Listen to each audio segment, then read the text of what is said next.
আসসালামু আলাইকুম। স্বাগতম সবাইকে। আজকে আমরা আধুনিক পদার্থবিজ্ঞানের সূচনা চ্যাপ্টারের কৃষি প্রশ্ন ব্যাংক সলভ করব। তো চ্যাপ্টারটা বেশি বড় না, খুব তাড়াতাড়ি শেষ হয়ে যাবে, সর্বোচ্চ 20-30 মিনিট লাগবে আর কি।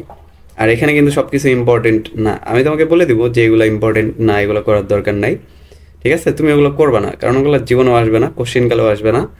আর কয়েকটা সূত্র মোটামুটি জানলে আর কয়েকটা শর্টকাট জানলে মোটামুটি তুমি এখানে কভার করতে পারবা। ওকে, তো চলো শুরু করি। তো প্রথম প্রশ্নটা আমাদের বলছে যে শক্তির সমতুল্য হিসেবে একটি ইলেকট্রনের স্থির ভর প্রায়। আচ্ছা, স্থির ভর মানে তোমার এখানে শক্তি বের করতে বলছে, কারণ অপশনগুলো দেখো ইলেকট্রন ভোল্ট অথবা মেগা ইলেকট্রন ভোল্টে আছে। আর আমরা জানি যে ইলেকট্রন ভোল্ট হচ্ছে কাজের একক অথবা শক্তির একক। এটা কিন্তু একটা গুরুত্বপূর্ণ এমসিকিউ। ওকে, তার মানে আমাদের স্থির শক্তিটা বের করতে হবে। তো স্থির শক্তি সমান আমরা জানি E naught equal M naught C square. M naught কিসের? এম নট মানে কি? স্থির ভর। কিসের স্থির ভর? ইলেকট্রনের। সেটা কত? 9.1 ইন্টু 10⁻31 কেজি। আর সি মানে কি? আলোর বেগ। আলোর বেগ কত? 3 ইন্টু 10⁸ মিটার পার সেকেন্ড। এইটার আবার স্কোয়ার। তো 9.1 ইন্টু 10⁻31 ইন্টু 339 ইন্টু 10⁻16। আশা করি এটা বুঝতে পারছো। এখন এটা দিয়ে এটা গুণ করো, 9 কে 9, 9 9 81। ওকে, জাস্ট 81 লিখি তাইলেই হবে।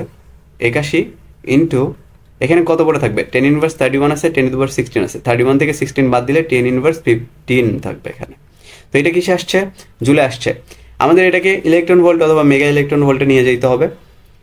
তো তোমার এখানে আমরা জানি 1 joule equal 1.6 into 10⁻19 electron volt. তো এই জিনিসটাকে আমি যদি এইভাবে লিখি, 1 ইলেকট্রন ভোল্ট ইকুয়াল আমরা এইভাবে লিখতে পারি 1/1.6 ইন্টু 10⁻19 জুল, তাই না? তো আমরা জুল থেকে ইলেকট্রন ভোল্টে যেতে চাই, তাহলে আমাদের কি করতে হবে? 81 ইন্টু 10⁻15 ডিভাইডেড বাই 1.6 ইন্টু 10⁻19 দিয়ে ভাগ করে দিলাম। এখন এখানে আমরা ইলেকট্রন ভোল্ট লিখতে পারবো। তো এখন আমরা এখানে একটু সিস্টেম করব। দেখো এখানে 16 আছে, তাই না? এখানে 16 আছে, সরি 1.6 আছে। তো 1.6কে আমি যদি 16 লিখি, তোমার কোনো আপত্তি আছে? আছে, কারণ এখানে একটা দশমিক ছিল। তো এই দশমিকের কারণে আমি এখানে একটা 10⁻1 দ্বারা গুণ করে দিলাম। এখন কোনো আপত্তি আছে? নাই। তো এখন 10⁻19 আর 10⁻1 এটা মিলে কি হয়ে যাইতে পারে? এখানে 10⁻20 হয়ে যাবে। তো এই 81 এটাকে আমি 80 ধরে নিলাম। ওকে, তো এখানে 5 দিয়ে কাটা যায়, 5 16 80। তো 5 আর এই 10⁻20 এটা উপরে গেলে 10⁻20 হয়ে যাবে, 10⁻20 হয়ে গেল। তো এখানে 20 থেকে 15 বাদ দিলে এখানে তোমার থাকবে 10⁵। এটা কিসে আছে? ইলেকট্রন ভোল্টে। তো ইলেকট্রন ভোল্টের যে অপশনটা ছিল এটা মিলে নাই, তার মানে এটা ভুল। এখন তুমি এটাকে কি করবা? আমি অপশন এ এর সাথে এটাকে মিলানোর চেষ্টা করব। দেখো 0.5 দিয়ে এখানে একটা 10 দিয়ে গুণ করতে পারি, তাহলে 5 আসলো। আর এখানে আগে থেকে একটা 10⁵ ছিল। তো 0.5 ইন্টু এখানে আমি লিখতে পারি 10⁶ ইলেকট্রন ভোল্ট। এখন এই 10⁶টা যদি আমি সরাই নিই, তাহলে আমি এটাকে কি লিখতে পারি? 0.5 মেগা ইলেকট্রন ভোল্ট, তাই না? তাই তো। তো তাহলে আমাদের আনসারটা কি দাঁড়াচ্ছে? এ এর কাছাকাছি দাঁড়াচ্ছে। 0.51 আসেনি কি জন্য বলো তো? কারণ আমরা এখানে 81 এর জায়গায় 80 ধরে নিছি, একটু কম ধরে নিছি। তার মানে আনসারটা আসবে 0.5 এর থেকে একটু বেশি। তার মানে তোমার অপশন এ হচ্ছে রাইট আনসার। তো আশা করি হ্যান্ড ক্যালকুলেশনটা তোমরা বুঝতে পারছো। এরপর যাই, একটি বস্তু কণার মোট শক্তির পরিমাপ করে এর স্থির অবস্থায় 3 গুণ পাওয়া গেল। তো মোট শক্তি ই, স্থির শক্তি ই নট। এখন মোট শক্তি স্থির শক্তির 3 গুণ পাইছি, তাই না? 3 গুণ পাইছি। এখন বস্তুর দ্রুতি কত, মানে ভি কত? দেখো ই ইকুয়াল আমরা কি লিখতে পারি? এই জিনিসটাকে আমি চেপে আনি, এখানে চাপিয়ে আনি। সেটা হচ্ছে ই ইকুয়াল আমরা লিখতে পারি, ধরো ইকুয়াল লিখতে পারি এমসি স্কোয়ার, রাইট? আর ই নট সমান কি লিখতে পারি? M naught C square. তো সি স্কোয়ার আর সি স্কোয়ার কাটা, এম ইকুয়াল থাকলো 3m নট, রাইট? ওকে, এখন এই এম সমান আবার তুমি কি লিখতে পারো? M naught divided by root over of 1 minus V square by C square equal 3m not.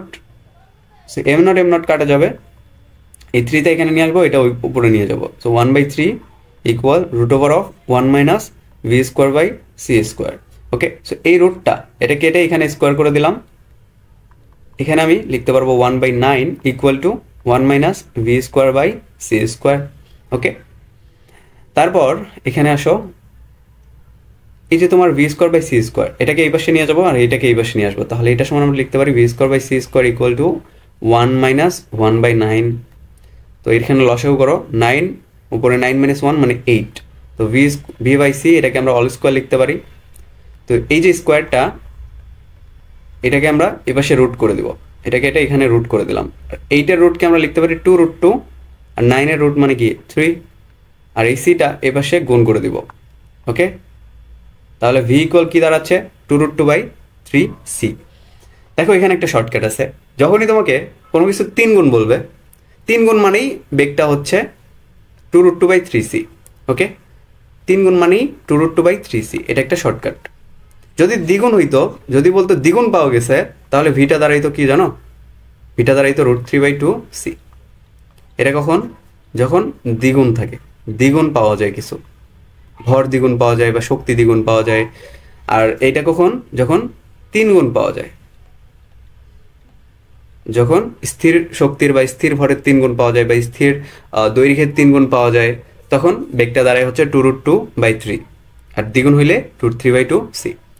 তো এগুলো যখনই দেখবা যে 3 গুণ আসছে, অপশন ঠাস করে এটা দাগাই দেবো। এত বড় ক্যালকুলেশন করার দরকার আছে, একটু মানে ছোট্ট একটা জিনিস মুখস্থ রাখলেই হয়। এরপর একটি ফোটনের তরঙ্গ দৈর্ঘ্য 3000 অ্যাংস্ট্রম হলে এর কম্পাঙ্ক কত? ওকে, তরঙ্গ দৈর্ঘ্য দেয়া আছে মানে ল্যামডা দেয়া আছে। তো আমরা জানি ল্যামডা ইকুয়াল, আমরা জানি কম্পাঙ্ক F frequency equal C by lambda. আমাদের কি চাইছে, কম্পাঙ্ক চাইছে, এটা হচ্ছে তোমার ফ্রিকোয়েন্সি বা এফ। তো সি কত, 3 × 10⁸, আর এখানে তোমার তরঙ্গ দৈর্ঘ্য দেয়া আছে 3000 অ্যাংস্ট্রম। তো 3000 × 10⁻10 মিটার, মিটারে নিয়ে গেলাম। ওকে, 1 মিটার ইকুয়াল 10⁻10 অ্যাংস্ট্রম। ওকে, সো এই 3টা শূন্য দিয়ে উপরে যদি কাটি, তাহলে এখানে তোমার 10⁵ থাকবে। আর এই 10⁻10 উপরে নিয়ে গেলে 10⁻10 হয়ে যাবে। 3 দিয়ে 3 কাটা গেল, আর এখানে তোমার থাকতেছে 10⁻15। ওকে, তো এটা কিসে আসবে বলো তো, ফ্রিকোয়েন্সির একক কি, হার্টস। ওকে, সো আনসারটা হচ্ছে এ। এরপর আসো, একটি নির্দিষ্ট বছরের কোনো একটি দেশে মোট 7.5 × 10⁻11 কিলোওয়াট আওয়ার বৈদ্যুতিক শক্তি উৎপন্ন হলে কতটুকু ভর শক্তিতে রূপান্তরিত হবে? ওকে, ভর বের করতে বলছে। তো দেখো এই জিনিসটা আমাদের হচ্ছে ক্যালকুলেটরের দরকার পড়বে, কারণ অনেক আগের প্রশ্ন। তুমি চাইলে হ্যান্ড ক্যালকুলেশন প্র্যাকটিস করতে পারো, আমি তোমাকে দেখাই দিই। দেখো ইকুয়াল আমরা জানি mc², ইটা দেয়া আছে, এটা হচ্ছে 7.5। আচ্ছা, আগে আমরা সাজায় নিই। আমাদের কি বের করতে বলছে, শক্তি দেয়া আছে, আমাদের চাইছে হচ্ছে ভর, ভরটুকু চাইছে। তো m ইকুয়াল আমরা লিখতে পারি E/c²। ই কত, ই হচ্ছে 7.5 × 10⁻11 কিলোওয়াট আওয়ার। সো আমাদের এটাকে ওয়াট সেকেন্ডে নিতে হবে। সো কিলোওয়াট থেকে আমি ওয়াটে যাব, সেটা হচ্ছে 10⁻3 দিয়ে গুণ করে দিলাম। আর আওয়ারে আছে, এটাকে আমি সেকেন্ডে নিয়ে যাব। সো আওয়ার থেকে সেকেন্ডে নিয়ে গেলে আমাদের 3600 দিয়ে গুণ করে দিতে হবে। তো এইটা গেল তোমার শক্তি, আর ডিভাইডেড বাই 3 × 10⁸, এটার আবার স্কোয়ার। তো এখন তুমি হ্যান্ড ক্যালকুলেশন চাইলে নিজে নিজে করতে পারো, বা ক্যালকুলেটর দিয়ে আমি যদি একটু প্র্যাকটিস করি, তুমি চাইলে এটা হ্যান্ড ক্যালকুলেশন করতে পারো, বাট আমি একটু ক্যালকুলেটর ইউজ করবো কারণ আমার হাতে সময় কম। 7.5 × 10⁻11 ইন্টু 3600 × 10³ ডিভাইডেড বাই 9 × 10⁻16। তো আনসারটা দাঁড়ায় 30 কেজি। ওকে, সো এই হচ্ছে আনসার। এরপর কৃষ্ণকায়ার একক ক্ষেত্রফল হতে প্রতি সেকেন্ডে যে তাপ শক্তি নিঃসৃত হয় তা পরম তাপমাত্রার সাথে কিভাবে সম্পর্কিত? যখনই কৃষ্ণ কথাটা দেখবা, কৃষ্ণ বস্তু দেখবা, কৃষ্ণকায়ার দেখবা, তোমার সূত্রটা দাঁড়াবে E সমানুপাতিক T⁴। আনসার হচ্ছে সি। তো এইটা মুখস্থ রাখতে হবে, যখনই কৃষ্ণ বস্তু দেখবা তখন এই সূত্রটা তোমার লাগবে, যদিও এগুলো আসে না, বুঝতে পারছো? তো নেক্সটে যাই, কোন দেশে উৎপাদিত তড়িৎ শক্তির পরিমাণ বছরে, আচ্ছা আবার শক্তি দেয়া আছে, এটা তোমার জন্য হোমওয়ার্ক, ভরটা লাগবে। আবার কিলোওয়াট আওয়ারে আছে, এককটা চেঞ্জ করতে হবে কিন্তু। ওকে, তো নেক্সটে যাই। আচ্ছা, একটি কণার বেগ কত হলে এর ভর দ্বিগুণ হবে? কার দ্বিগুণ? স্থির ভরের দ্বিগুণ হবে। তো আমি বলে দিছি যে 3 গুণ হইলে ভি ইকুয়াল হচ্ছে 2√2/3c, আর 2 গুণ হলে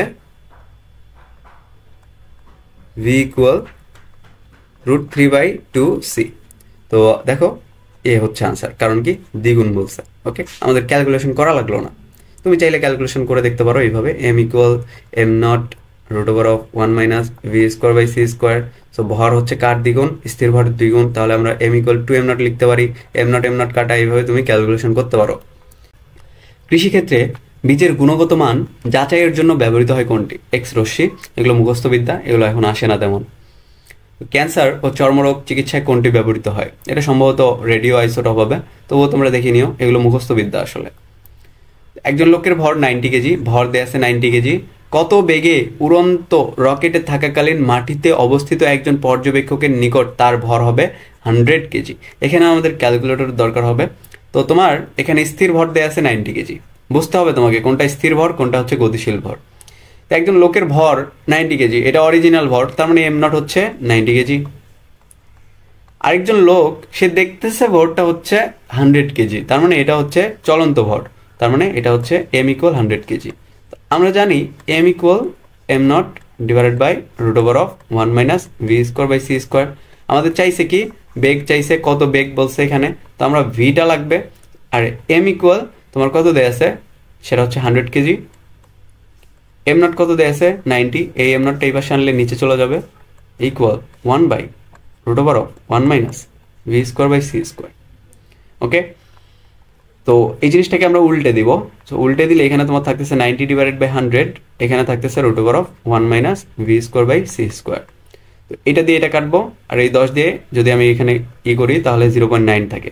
তো 0.9 এই রুটটা এই পাশে আবার স্কোয়ার করে দিব, তাহলে 0.9 এটার হচ্ছে স্কোয়ার। এটা সমান আমরা লিখতে পারি 9 9 81 0.81 ইকুয়াল আমরা লিখতে পারি 1 - v²/c²। আমি একটু তাড়াতাড়ি আগাচ্ছি।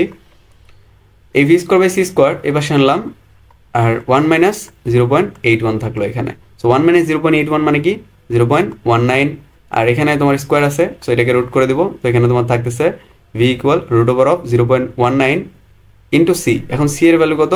c এর ভ্যালু হচ্ছে 3 × 10⁸। তো এটা তুমি ক্যালকুলেটরে বসাও, দেখো কত আসে, 0.19।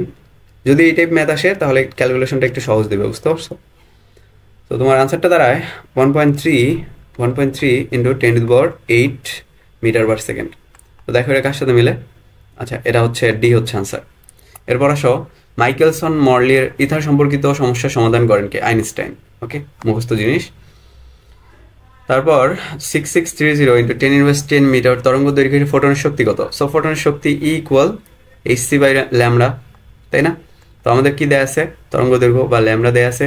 h কত? h হচ্ছে 6.636 × 10⁻34 জুল সেকেন্ড। ওকে, c কত? c হচ্ছে 3 × 10⁸ ডিভাইডেড বাই ল্যামডা কত? ল্যামডা হচ্ছে তোমার 6630 × 10⁻10 মিটার। এখন এখানে একটা কাহিনী আছে, সেটা হচ্ছে এই জিনিসটা অপশনগুলো আছে ইলেকট্রন ভোল্টে। ওকে, ইলেকট্রন ভোল্টে আছে, তার মানে আমাদের 1.6 × 10⁻19 দ্বারা ভাগ করে দিতে হবে। তো তুমি এটা এখন ক্যালকুলেটর বসাইতেই হবে, না হলে আসলে হয় করা যায়। দেখি কেমনে করা যায়। তো এটা দিয়ে আমি এটাকে কাটবো। এখানে যদি এখানে কাটো তাহলে 3 ঘর আছে না, তো এখানে তোমার 100 থাকে। সো এই 6.636 এটাকে আমি জাস্ট 6636 লিখলাম, তার মানে দশমিকটা আমি 3 ঘর ডানে চাপাই দিছি। তাহলে আমাদের এখানে আমরা লিখতে পারি 10⁻3। ওকে ওকে, তো এটা দিয়ে এটা কাটা যায়, কাটাকাটি গেল। 1.6কে আমরা 1.5 ধরে নিচ্ছি। তো এটাকে আমি এখানে যদি কাটি, তার মানে 2 এর থেকে একটু কম কিছু আসবে, তাই না? যদি 1.5 থাকতো তাহলে 2 আসতো, যেহেতু একটু বেশি ধরছি তার মানে 2 এর থেকে একটু কম আসবে, তার মানে এটাকে আমি 1.9 বা 1.8 ধরে নিচ্ছি। তো এখানে তোমার থাকতেছে 1.8, এখানে তো 10⁻19 আছে, এটা উপরে চলে গেলে 10⁻19 হয়ে যাবে।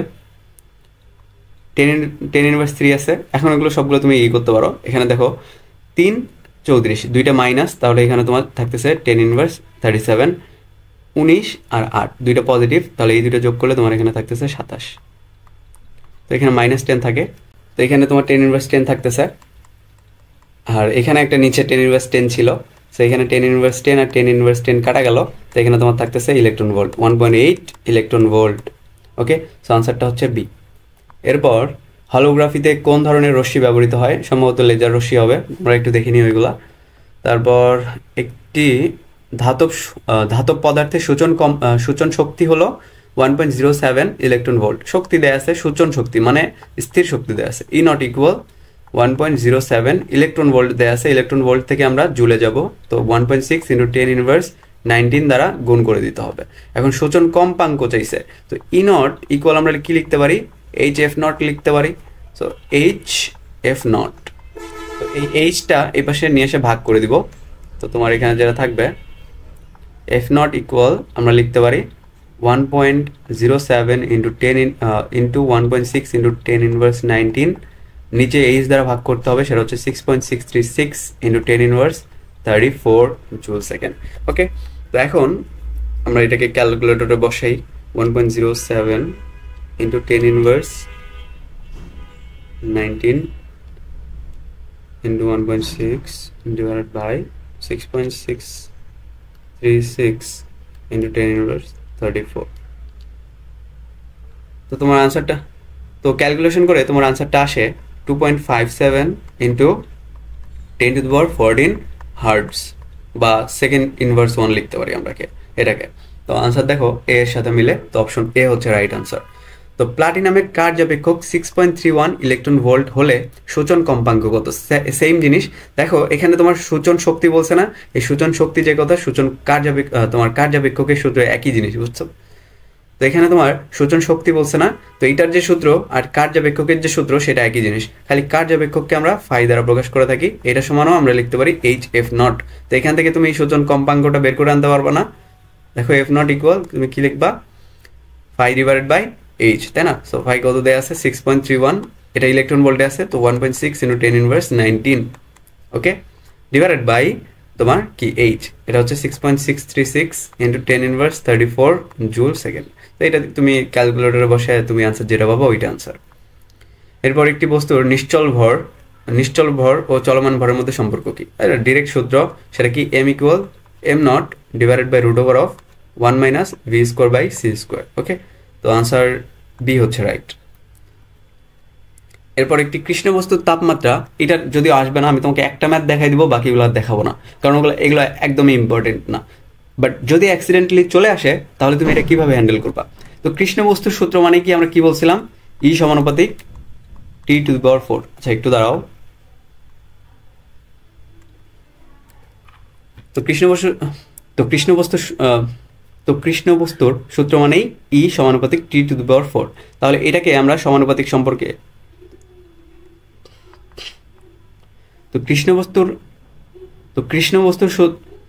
কৃষ্ণ বস্তু মানেই আমাদের সূত্রটা কি বলছিলাম, ই সমানুপাতিক T⁴, তাই না? তো এটাকে আমরা অনুপাত আকারে এইভাবে লিখতে পারি, E2 divided by E naught equal T2 divided by T1 এটার স্কোয়ার, স্কোয়ার না, T⁴। ওকে, তো আমাদের চাইছে কি বিকিরণের বৃদ্ধি, তার মানে E2টা চাইছে আসলে, তো E2 E1 এর কত গুণ এটা চাইছে।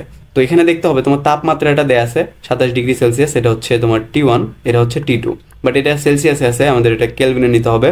সো T2 সমান আমরা কি লিখতে পারি, 327 যোগ 273, তো 7 3 10, এ থেকে 1, 7 3 10, এ থেকে 1, 3 3 6, তো 600 কেলভিন। T1 কত, 27 ডিগ্রি সেলসিয়াস, তো 27 ডিগ্রি সেলসিয়াস যোগ 273 মানে হচ্ছে 300 কেলভিন। ওকে, তো T2/T1টা বসাও, 600 ডিভাইডেড বাই 300, এটার হচ্ছে T⁴। এটা কাটা, এটা কাটা, 2 থাকবে এখানে, 2⁴ মানে হচ্ছে তোমার 16। সো E2 ইকুয়াল আমরা লিখতে পারি 16 ইন্টু E1, তাহলে E2 E1 এর কত গুণ, 16 গুণ, আনসার হচ্ছে বি। ওকে, আশা করি বুঝতে পেরেছ। এরপর এই যে এই টাইপের প্রশ্নগুলো, এগুলো আসবে না জীবনও, হুদাই স্কিপ করে ফেলো এগুলো, বুঝতে পারছো? তারপর একটি কৃষ্ণ বস্তু 400 কেলভিন তাপমাত্রায় কি পরিমাণ শক্তি বিকিরণ করবে, এগুলো আসবে না।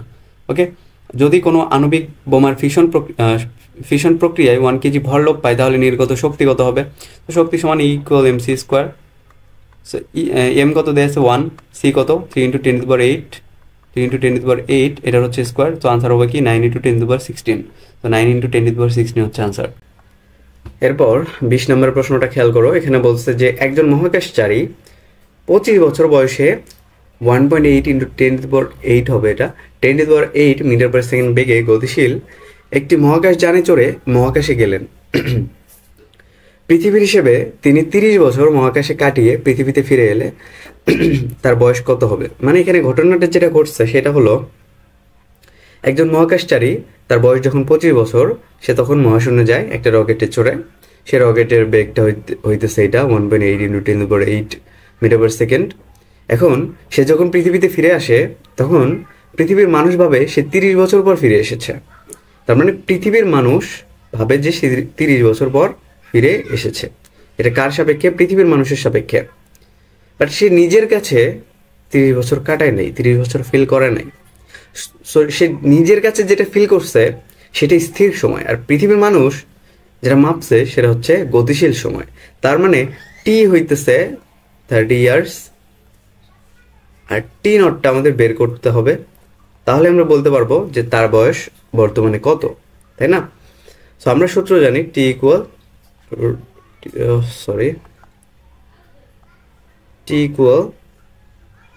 টি naught divided by √1 minus V square by C square. এখন টি নটটা আমাদের লাগবে, T naught equal T into √1 minus V square by C square. এখন টি কত?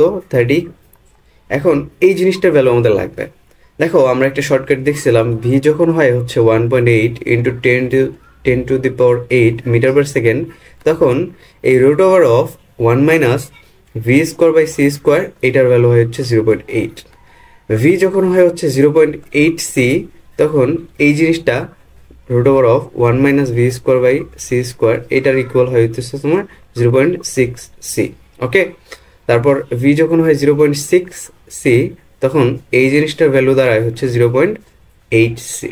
ওকে, তাহলে এটার ভ্যালু আমরা পাইতেছি 30 × 0.8, তাহলে 24 ইয়ার্স, 3/24, রাইট? তাহলে তার বর্তমান বয়স কত? সে মানে কত বছর উপরে কাটাইছে, মানে মহাকাশে কাটাইছে, সেটা হচ্ছে 24 বছর। কত বছর বয়সে গেছে? 25 বছরে। তাহলে তার বর্তমান বয়স কত? 24 আর 25 49 বছর। তো আনসার হচ্ছে গ। এরপর 35 বছর বয়সে একজন নভোচারী করে, আচ্ছা সেম ম্যাথ, এটা তোমাদের জন্য হোমওয়ার্ক থাকলো। ওকে, নেক্সটে যাই। 100 মেগা ইলেকট্রন ভোল্ট ফোটনের তরঙ্গ দৈর্ঘ্য কত? দেখো মেগা ইলেকট্রন ভোল্ট বলছে, তার মানে এটা হচ্ছে তোমার শক্তি দেয়া আছে। শক্তি থেকে আমাদের কি বের করতে হবে? তরঙ্গ দৈর্ঘ্য। সো ইকুয়াল দেয়া আছে কত? 100 মেগা ইলেকট্রন ভোল্ট, সরি এটা বড় হাতের এম হবে, মেগা ইলেকট্রন ভোল্ট। এটাকে আমরা ইলেকট্রন ভোল্টে নিই, 10⁶ ইলেকট্রন ভোল্ট। আবার এইটাকে আমরা এখন জুলে নিব, 100 × 10⁶ × 1.6 × 10⁻19 জুল। দেখো যখন ইলেকট্রন ভোল্ট থেকে জুলে যাবা তখন 1.6 × 10⁻19 দ্বারা গুণ করবা, আর যখন জুল থেকে ইলেকট্রন ভোল্টে যাবা তখন 1.6 × 10⁻19 দ্বারা ভাগ করবা। ওকে, তো এটা গেল ই, আর ই ইকুয়াল আমরা জানি hc বাই ল্যামডা, তাই না? আমাদের লাগবে কি? তরঙ্গ দৈর্ঘ্য, ল্যামডাটা লাগবে। সো ল্যামডা ইকুয়াল আমরা লিখতে পারি hc divided by E. So hc কত? h কত? 6.636 × 10⁻34 জুল সেকেন্ড। সি কত? 3 × 10⁸ মিটার পার সেকেন্ড। আর ই কত? ই হচ্ছে তোমার 100 × 10⁶ × 1.6 × 10⁻19। আসো এখন কাটাকাটি করি। দেখো 1.6 দিয়ে 3কে কাটতে পারো, 2 এর কাছাকাছি কিছু একটা হবে, আমরা 2 ধরে নিচ্ছি, 2 এর থেকে একটু কম আসতো। 100 আর 10⁶ মানে কি 10⁸। এই 10⁸ কে আমরা উপরে তুলে দিলে 10⁻8 হবে। এই 10⁻8 আর 10⁸ কাটাকাটি, তো থাকলো হচ্ছে 10⁻19 নিচে।